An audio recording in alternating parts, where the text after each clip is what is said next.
So for the first time in a little while, I actually got the entire Indicator monthly package. Now this will be happening for the next few months because I really was interested with a lot of their titles, and I just want to kind of do a quick Blu-ray update of the titles I've got, and there will be reviews coming for all of these because I've burnt through them all already. So I'm going to put them in order of my preference from least favourite to favourite. I enjoyed all these movies.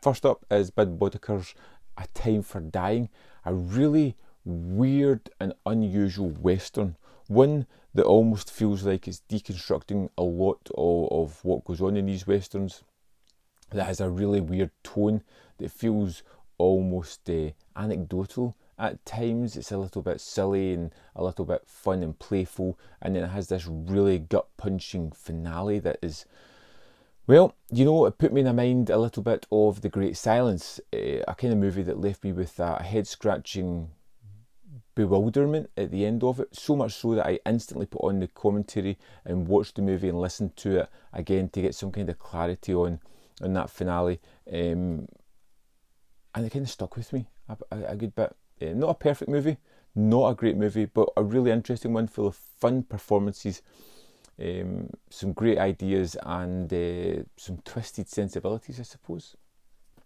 Next up, from 1933 is Llorona. This is from Ramon Perón.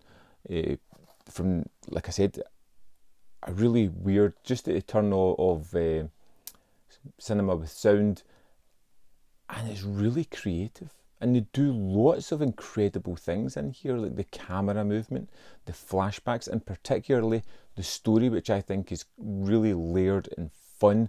It has a mystery at the heart of it, which I just didn't guess. And you kind of think, or I did have this idea that it'd be almost a rudimentary mystery, which would be quite easy for my movie-going sensibilities to pick out all the parts and discover who it was. But no, this thing had me shocked, surprised. It was a great story. It was really well shot and acted. It had some really nice transitions in the way the camera moved. For a movie from 1933, it was pretty amazing. I really liked La Llorona. I thought it was well staged, atmospheric, a really nice story to it, quite layered, with a couple of flashbacks to really relate more information to the viewer. Wonderfully put, and really quite a discovery. Actually, it was a thoroughly good movie, and just I kind of preferred this one to it, just because of my sensibilities. Again, is The Phantom of the Monastery, which was in 1934.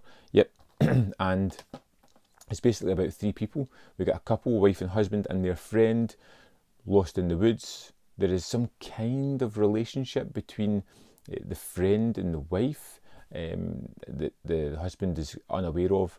They are lost and they get taken into a monastery, and there are creepy things going on as their romantic drama plays out. There is a great deal of atmosphere. Now there's some wonderful camera movements in here, like dolly shots, the kind of thing you take for granted in modern movies, but to see it here, it kind of pops out at you as being really terrific. It's eerie, it's spooky, there's lots of atmosphere, there's a nice story at the heart of it as well. It looks amazing. Like I said, I like La Llorona, it was a great transfer. This was even better. This looked stunning. I utterly loved Phantom of the Monastery. Again, it was one, all these movies I watched a couple of times because I ended up watching the commentaries with them as well because I was just so into them. My favourite from this month, never heard of it, absolutely loved it, Mad Dog Morgan. Dennis Hopper, I think it's 1976, yes, and this was an amazing movie. It's not a wholly unique movie because it's about a outlaw, how he became an outlaw and his kind of reign of terror, I suppose, but it's so charismatically portrayed by Hopper. There's violence in here, there's shocks, and even though the movie opens telling you what's going to happen at the end of the film, you still feel buoyed and hopeful, and you like this character who probably did some horrible things, but it's all down to the stunning photography, the amazing performance by Hopper, the just great landscapes that it's in, the horrible supporting characters, just such an absolutely wonderful movie that just caught me off guard. Now I know this isn't for everyone, but for me, I was captivated from the opening shot to the finale. Absolutely amazing, terrific film.